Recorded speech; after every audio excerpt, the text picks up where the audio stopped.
আসসালামু আলাইকুম রহমতুল্লাহ। একটা মেয়ের যখন বিবাহ হয়ে যায় আর সে যখন তার পরিবারের সবাইকে ছেড়ে মাকে, বাবাকে, ভাইকে, বোনকে, দাদাকে, দাদিকে ছেড়ে স্বামীর বাড়িতে চলে আসে, তখন এই মেয়েটা অনেকটা অসহায় হয়ে যায়।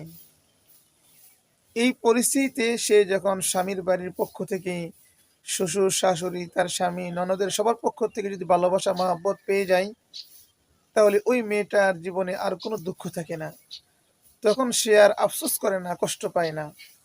কিন্তু আল্লাহ না করুন, যদি তার নিজের ফ্যামিলি ছেড়ে তার শ্বশুর বাড়িতে চলে আসার পরে কারো পক্ষ থেকে সাপোর্ট না পায়, সহযোগিতা না পায়, ভালোবাসা না পায়, তখন ওই মেয়েটা মনে করে তার জীবনটা শেষ হয়ে গিয়েছে। এই জন্য আমাদের প্রত্যেকের উচিত এই পরিস্থিতিতে ওই মেয়েটার পাশে দাঁড়ানো, ওই মেয়েটাকে সর্বাত্মক সর্বদিক দিয়ে সহযোগিতা করা। তাহলেই একটা পরিবার সুন্দরভাবে প্রতিষ্ঠিত হবে, সকলের ভিতরে মিল মহাব্বত তৈরি হবে, সুখী সংসার হিসাবে গড়ে উঠবে ইনশাআল্লাহ।